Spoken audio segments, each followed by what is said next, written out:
Isang hindi kapani-paniwalang kuwento ang nangyari sa nag-iisang anak na babae ng isang bilyonaryo sa Qatar. Lumaki sa karangyaan at kasaganaan, ang batang ito ay nakukuha ang lahat ng nais niya at nagagawa ang lahat ng gusto niyang gawin.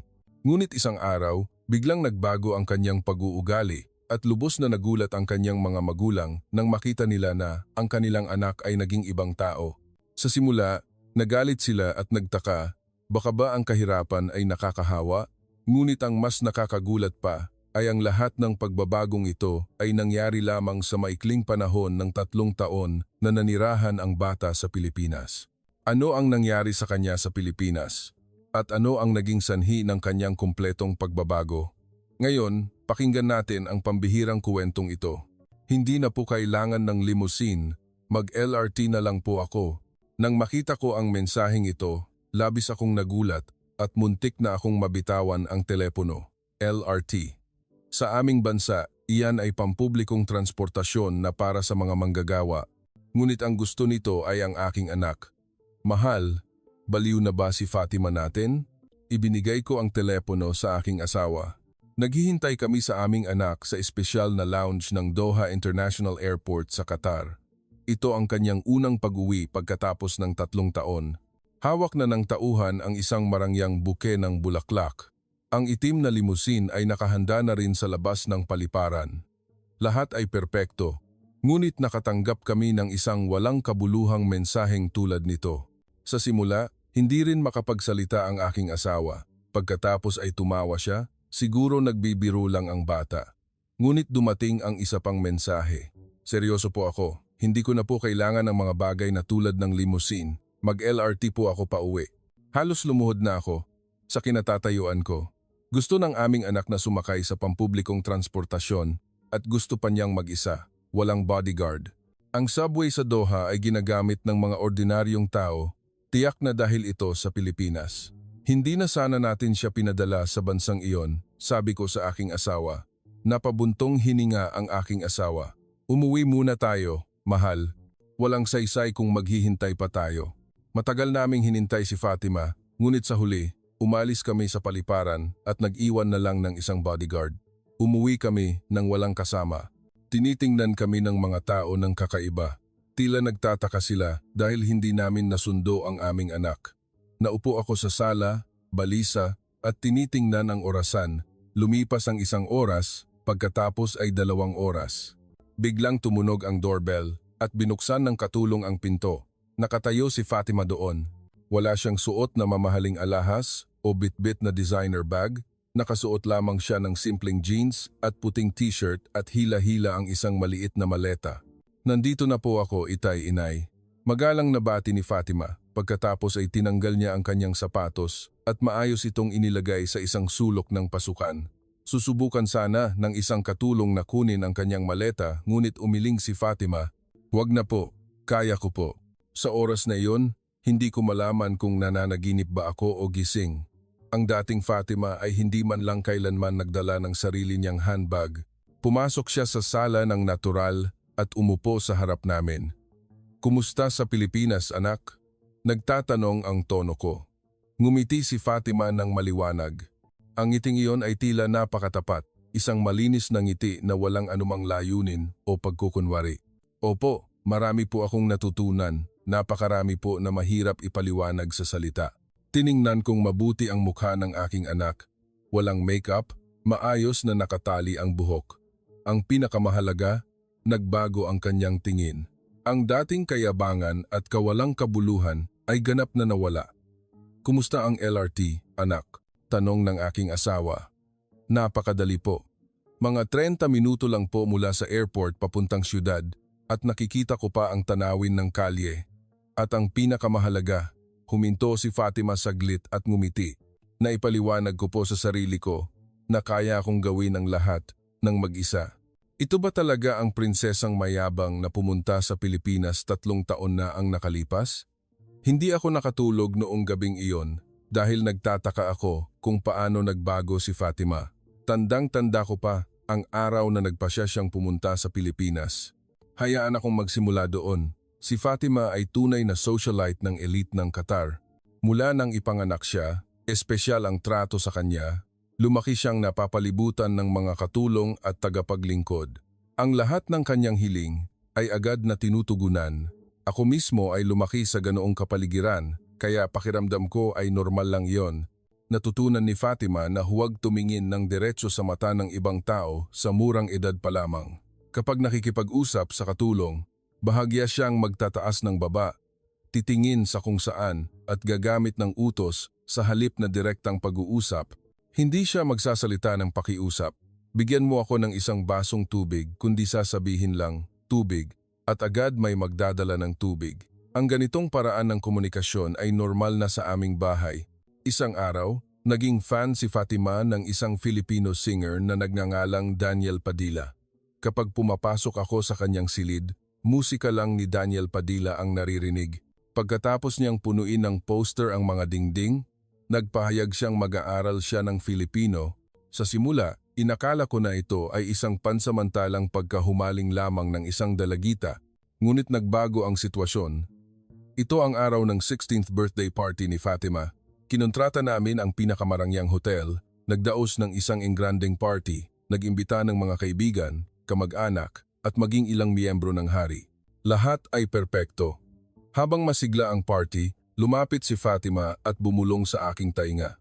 "Inay, maaari po bang imbitahan niyo si Daniel Padilla dito? Birthday ko po ito." Nang marinig ko iyon, natigilan ako.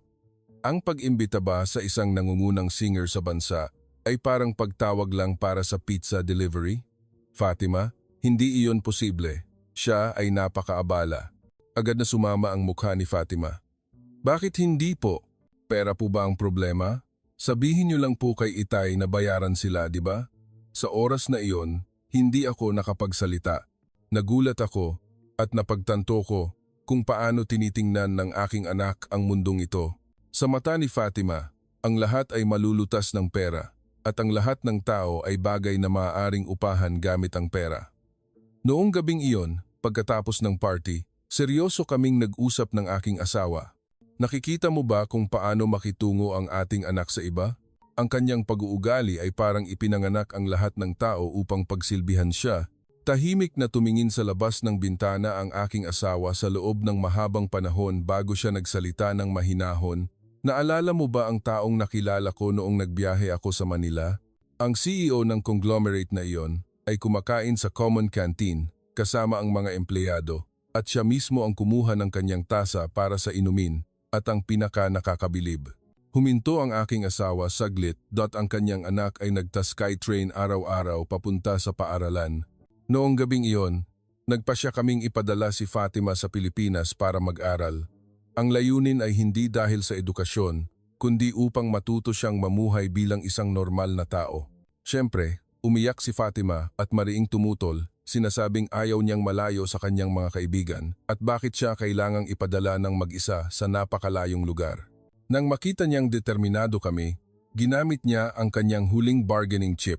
"Sa Pilipinas po, magkakaroon po ba ako ng pagkakataong makita si Daniel Padilla?" Sinubukan kong pigilan ang tawa ko at sinabing, "Sino ang makakaalam? Ang Maynila ay hindi maliit na lungsod, ngunit kung swerte ka, baka makita mo siya." At ganoon, umalis si Fatima patungong Pilipinas. 3 taon ang lumipas, bumalik siya bilang isang ganap na bagong tao. Ang unang ilang buwan pagkatapos umalis ni Fatima ay napakatahimik. Sa tuwing dumadaan ako sa kanyang bakanteng silid, kumikirot ang puso ko. Ang mga tawag sa telepono ay maikli at malamig.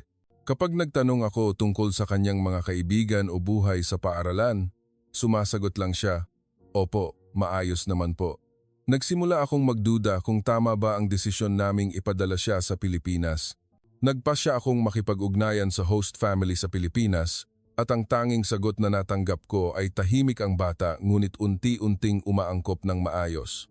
Inalo ako ng aking asawa na kailangan niya ng oras para umangkop. Isang araw, ang bodyguard na kinuha ko ay nagpadala sa akin ng isang larawan. Nang makita ko ang larawang iyon, napahinto ang hininga ko. Sa larawan, nakasuot si Fatima ng uniforme ng paaralan at nakapila sa kantin ng paaralan. Nakatayo siya ng pare-parehong distansya mula sa taong nasa harap niya at naghihintay ng kanyang pagkakataon ng natural. Ang pinakamahalaga, Nakangiti siya, isang tapat na ngiti na walang anumang pagkukunwari. Sa tabi niya ay isang kaibigan niyang Pilipino na nakikipag-usap sa kanya. Ipinakita ko ang larawan sa aking asawa. Tumingin din siya dito ng may pagtataka, pagkatapos ay ngumiti. Nagbabago na ang bata. Pagkatapos, tuloy-tuloy na dumating ang iba pang mga larawan. Si Fatima ay nagbibigay ng upuan sa matatanda sa LRT, bumibili ng inumin sa convenience store at hinahati ito sa kanyang mga kaibigan o nagpupulot pa ng basura sa kalye at inilalagay ito sa basurahan.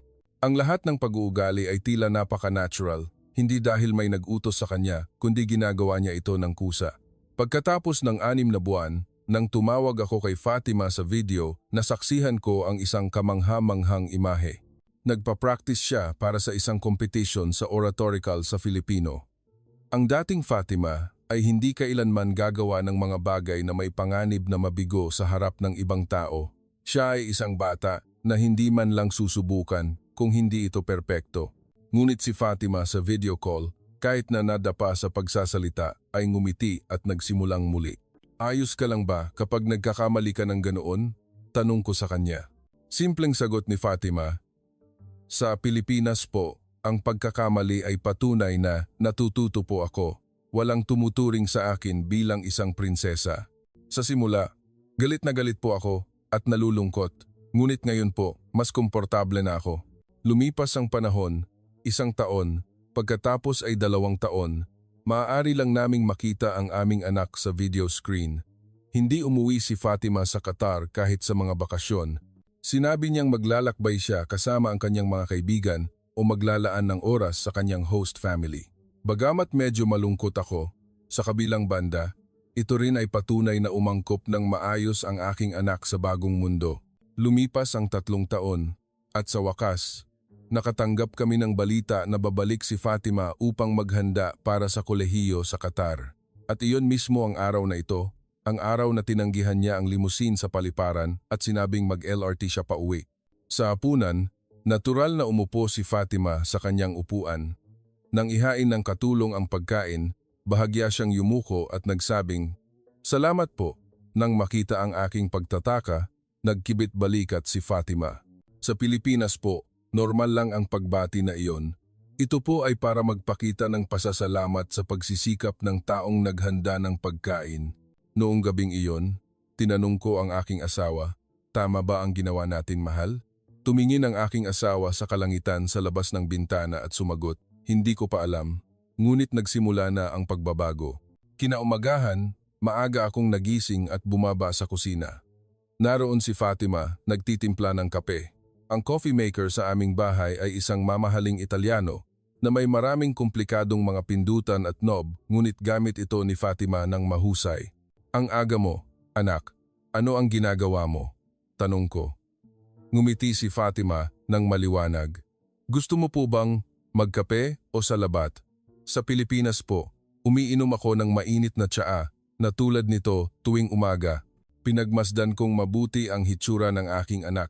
Maayos na nakatali ang buhok, walang makeup, nakasuot ng komportabling damit pambahay. Ang dating Fatima ay magme-makeup at magbibihis ng branded kaagad paggising. Nagdala si Fatima ng 2 tasa ng salabat sa balkonahe. Umupo kami ng magkatabi, nagbabad sa sikat ng araw ng umaga at umiinom ng tsaa.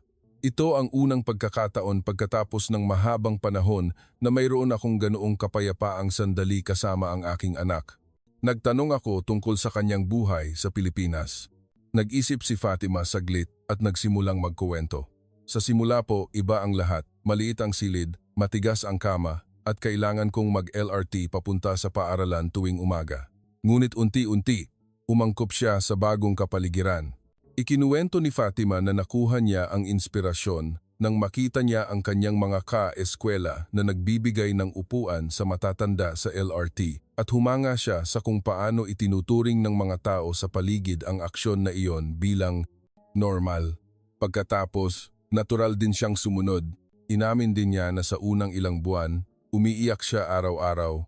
Ang pagiging tratuhin bilang isang ordinaryong estudyante nang walang anumang pribilehiyo ay nagparamdam sa kanya ng kalungkutan Ang host family ay tinrato din siya bilang isang miyembro lamang ng pamilya. Nagulat siya nang marinig niyang kailangan niyang labhan ang kanyang sariling damit. Kung gayon, paano mo nilabhan ang iyong damit? Tanong ko. Sinabi ni Fatima na sa simula, tumanggi siya ngunit wala siyang ibang pagpipilian. Nakuha niya ang inspirasyon nang makita si Leah, ang anak na babae ng host family. Bagamat ang tatay ni Leah ay direktor ng isang malaking kumpanya, ginagawa pa rin niya ang sarili niyang mga gawain ng normal. Ang halaga po ng isang tao ay hindi nakasalalay sa kung ilang tao ang naglilingkod sa kanya, kundi sa kung paano po tayo mamuhay ng magkakasuwato sa mga tao sa paligid natin. Nang marinig ko iyon, lubos akong humanga. Tila natutunan ng aking anak ang mga bagay na hindi namin maituro sa kanya sa Qatar.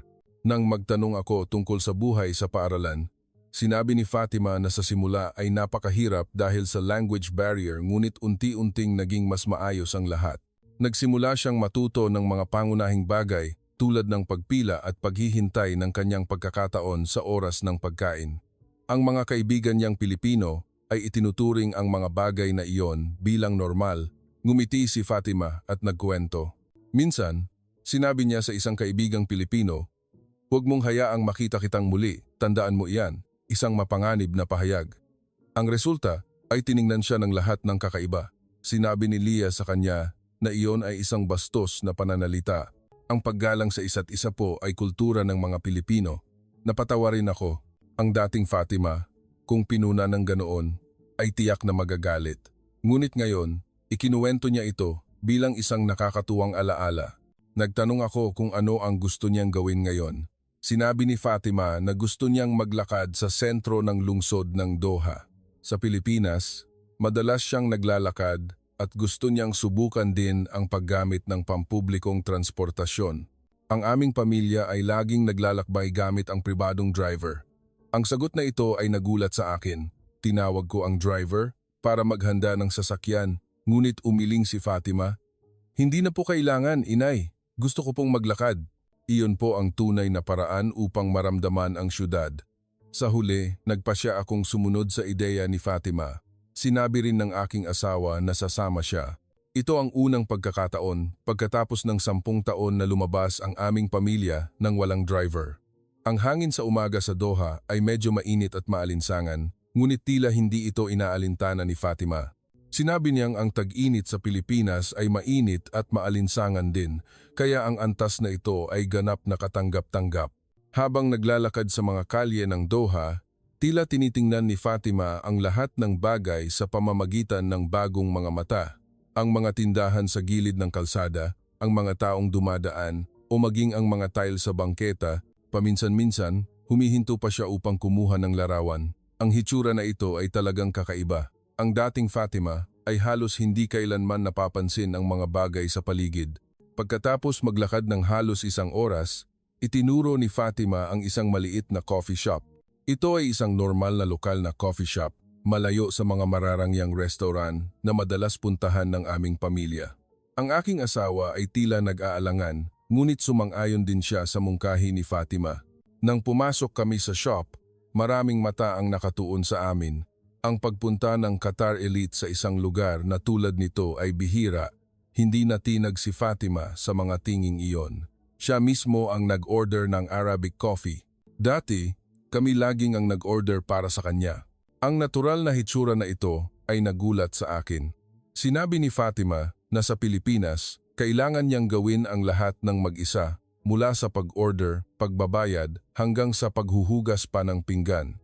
Habang umiinom ng kape, nag-usap kami tungkol sa pagbabago ng Qatar, ang mga bagong gusali sa Doha, ang mga pagbabago pagkatapos ng World Cup, at balita sa pamilya.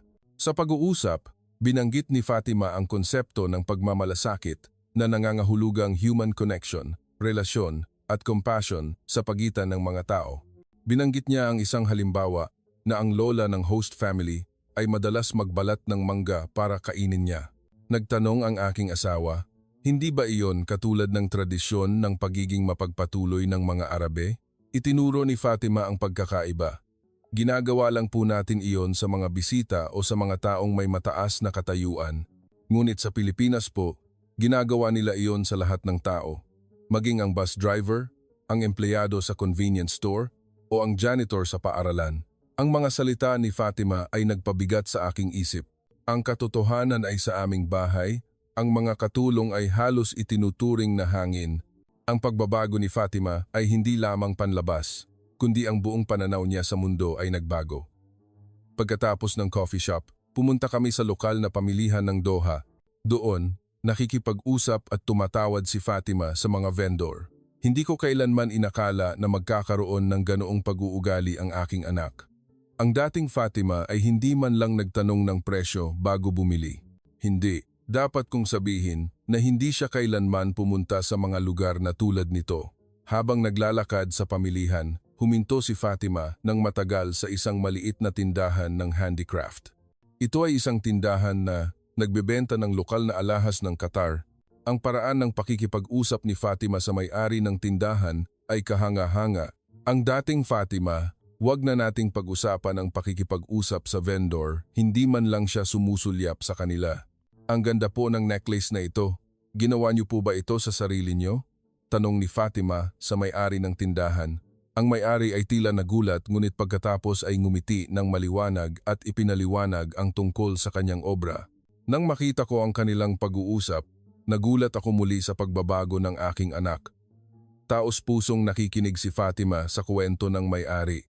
Sa huli, binili ni Fatima ang necklace na iyon, ngunit ang nakakagulat ay hindi ang proseso ng pagtawad, kundi ang pasasalamat na ipinakita ni Fatima sa may-ari ng tindahan. Ito po ay isang kahanga-hangang obra. Maraming salamat po. Nang makita ko ang eksenang iyon, bigla kong napagtanto na ang kahulugan ng pagiging tao na gusto naming ituro kay Fatima ay natural na naipasok sa pang-araw-araw na buhay ng mga Pilipino. Hindi natutunan ni Fatima iyon mula sa mga espesyal na kurso o mga panayam, kundi natutunan niya iyon mula sa mismong pang-araw-araw na buhay ng mga Pilipino tungkol sa kung paano mamuhay bilang isang normal na tao. Sa daan pa uwi, nagmungkahi si Fatima, mag-LRT po tayo bukas. Nagtinginan kami ng aking asawa at sabay na tumango at ngumiti. Noong gabing iyon, natulog ako ng mapayapa. Sa unang pagkakataon pagkatapos ng mahabang panahon, nagbago ang aking anak. Ngunit may kutob ako na ang pagbabagong ito ay magdadala rin ng magagandang bagay sa aming pamilya. Tulad ng sinabi ni Fatima tungkol sa pagmamalasakit, nagsimula akong mag-isip tungkol sa kung paano mas pahalagahan ang ugnayan ng tao sa tao. Kinaumagahan, pumunta kami sa istasyon ng LRT ayon sa napagkasunduan. Ang aking asawa ay tila medyo kinakabahan. Ngunit nang makita niya ang tiwala ni Fatima, tila gumaan din ang kanyang pakiramdam. Sa totoo lang, nasasabik din ako. Ito ang unang pagkakataon na gagamit ako ng pampublikong transportasyon.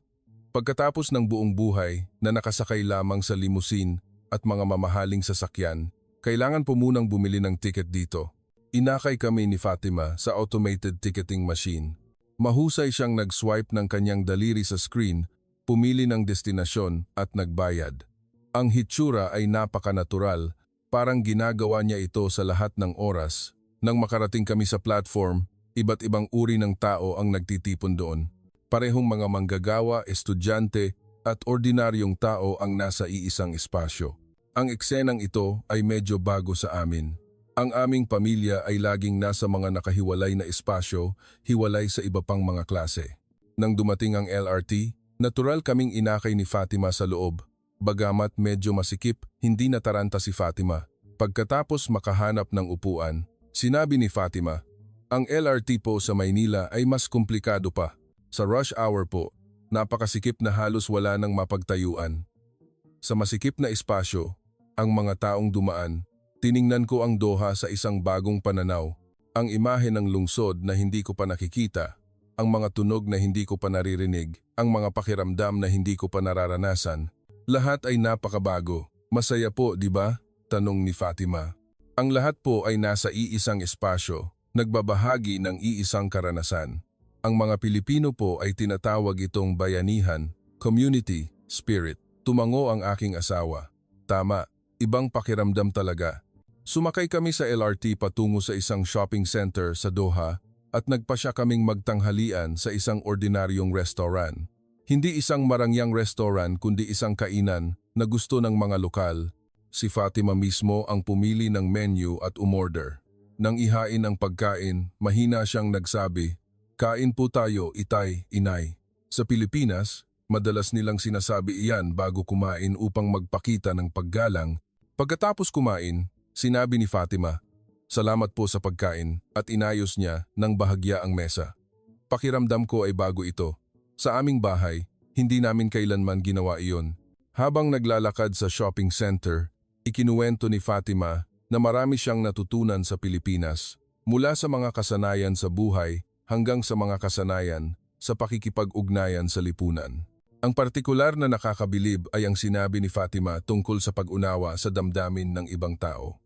Ang mga Pilipino po ay napakahusay sa pagmamasid sa damdamin ng isa't isa. Sa simula, pakiramdam ko ay nakakainis iyon, ngunit pagkatapos po ay napagtanto ko na iyon po ay malasakit, concern, isang paraan upang hindi makaramdam ng hiya ang iba at upang makapamuhay ng magkakasuwato ang lahat. Sa daan pa uwi noong gabi, tahimik na nagsalita si Fatima. "Sa totoo lang po, noong una akong dumating sa Pilipinas, nahirapan po ako." Ang boses ni Fatima ay puno ng sinseridad. "Lahat po ay bago, walang espesyal na trato sa akin. Sa unang buwan po, umiiyak ako tuwing gabi. Gusto ko lang pong umuwi dito." "Ha?" Nagulat ako at nagtanong, "Bakit? Bakit hindi mo sinabi?" Ngumiti si Fatima ng bahagya. "Kung sinabi ko po, susunduin niyo po ako kaagad." Ngunit pagkatapos po ay lumipas ang panahon at unti-unting nagbago ang lahat. Ang pagkakaroon po ng sarili kong espasyo at oras ay nagparamdam sa akin ng kalayaan. Hindi bilang anak ng kung sino, hindi bilang miyembro ng kung anong angkan, kundi ang mamuhay bilang si Fatima. Nang marinig ko iyon, kumirot ang puso ko. Ngayon ko lang napagtanto na ang reputasyon at katayuan ng aming pamilya ay naging pabigat kay Fatima. Gusto naming palakihin ang aming anak bilang isang espesyal na tao, ngunit iyon ang naging dahilan kung bakit naging malungkot si Fatima. Pagdating sa bahay, agad akong nagtanong, "Naaalala mo ba ang Pilipinas ngayon?" Nag-isip si Fatima saglit at tumango. "Opo, pero sa tingin ko po, kahit saan man ako, maaari ko pong gamitin ang lahat ng natutunan ko." Noong gabing iyon, nag-usap kami ng malalim ng aking asawa tungkol sa kung tama ba talaga ang kapaligiran na nilikha namin para kay Fatima. Maraming kaisipan ang pumasok. Nakakagulat na iniisip din ng aking asawa ang parehong bagay. Ang natutunan ni Fatima mula sa Pilipinas ay tila hindi lang tungkol sa pag-uugali o kalayaan, kundi tungkol sa ugnayan ng tao sa tao, tungkol sa kung paano mamuhay ng magkasama sa isang lipunan. Noong gabi, nag-usap kami tungkol sa pagbabago ni Fatima at tungkol sa sarili naming paraan ng pamumuhay. Kung paano kami nabuhay, ang pag-uugali namin sa mga tao sa paligid namin, at ang pinakamahalaga, ano ba talaga ang mahalaga sa ugnayan ng tao sa tao. Kinaumagahan, gumawa si Fatima ng isang hindi inaasahang mungkahi. "Itay, inay, mag-volunteer po tayo ngayong weekend." Sa simula, hindi ko naintindihan kung ano ang ibig sabihin yon. Volunteer? Nagbigay na ang aming pamilya ng maraming pera, ngunit hindi kailanman direktang nagbigay ng pagsisikap o oras upang sumali sa mga gawaing volunteer. "Anong klaseng volunteer work, anak?" Tanong ng aking asawa. "Sa isang volunteer support center po sa labas ng Doha, maaari po tayong tumulong sa pamamahagi ng pagkain. Sa Pilipinas po, madalas po akong sumasama sa aking mga kaibigan. Nag-aalangan ako. Ang direktang pakikipagkita sa mga taong nangangailangan ng tulong at paggawa ng gawaing paglilingkod ay isang bagay na hindi ko kailanman naisip. Ngunit nang makita ko ang seryosong mukha ni Fatima, mahirap tumanggi. Subukan natin minsan, kindat sa akin ng aking asawa. Kaya nagpasya kaming mag-volunteer noong weekend na iyon. Naghanda si Fatima ng lahat ng bagay, nakipag-ugnayan sa center para sa oras at nagtanong kung ano ang maaari naming itulong. Ang hitsura niya ay tila napaka-mature.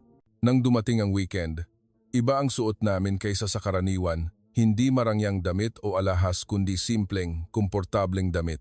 Sa daan patungo sa support center, hindi pa rin ako komportable dahil ito ang aking unang karanasan. Nang makarating kami, malugod kaming tinanggap ng volunteer coordinator. Tila nagulat siya nang makilala niya kung sino kami, ngunit si Fatima ay nagsalita ng natural. Marami na po akong nasalihan na volunteer work sa Pilipinas, kaya inanyayahan ko po ang aking mga magulang. Ano po ang maitutulong namin? Hiniling sa amin ng coordinator na tumulong sa paghahanda at pamamahagi ng pagkain. Nagsusuot kami ng apron at pumasok sa kusina. Ako at ang aking asawa ay nakaramdam ng pagkailang, ngunit si Fatima ay gumagalaw ng mahusay mula sa pagdadala ng pagkain, pag-aayos ng mga plato, hanggang sa paghuhugas pa ng pinggan. Ang nakakagulat ay habang lumilipas ang oras, ako at ang aking asawa ay unti-unting nakakasabay sa gawain ng natural. Sa simula, kakaiba at hindi komportable. Ngunit pagkatapos ay nagsimula akong maramdaman ang halaga ng gawain, lalo na ang ngiti ng mga manggagawa na tumatanggap ng pagkain na inihanda namin at nagpapasalamat. Iyon ay tumagos sa puso ko. Sa daan pauwi pagkatapos ng volunteer work, lahat kami ay napapalibutan ng isang kakaibang pakiramdam, bagamat pagod, nakadama ng kasiyahan. Ito ang unang pagkakataon na naramdaman ko ang pakiramdam na ito. Kumusta po? Tanong ni Fatima. Nag-isip ang aking asawa saglit at sumagot. Mas mahusay kaysa sa inaasahan ko. Dahil ito ang unang pagkakataon, medyo nakakailang, ngunit pagkatapos ay naging mas natural. Tumango din ako. Sabi mo madalas mong ginagawa ang mga bagay na ito sa Pilipinas, di ba? Kumusta noong iyon? Nagningning ang mga mata ni Fatima. Sa simula po, ipinag-utos lang po ng paaralan, pero habang ginagawa ko po, nagiging masaya ako. Ang pinakamahalaga po ay hindi mahalaga kung sino ang anak mo o kung gaano karaming pera mayroon ka. Isa lang akong tao na tumutulong sa ibang tao. Napakagandang pakiramdam po niyon.